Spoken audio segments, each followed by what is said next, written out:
Arkadaşlar Ranger Wildtrak X paket aracımız bayimizde stoklarda. Biliyorsunuz başka markada başka bir isimle de satışa sunuluyor.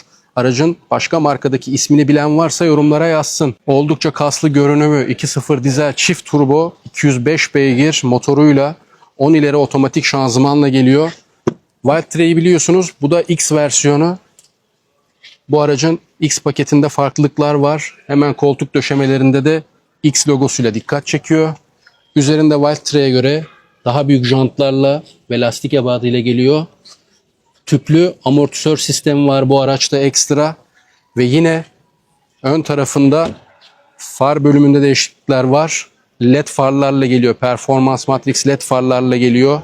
Gayet şık bir araç. Otomatik park pilot özelliği de yine Wildtrak X'te standart olarak sunuluyor. Nasıl buldunuz aracı? Yorumlarda bekliyorum.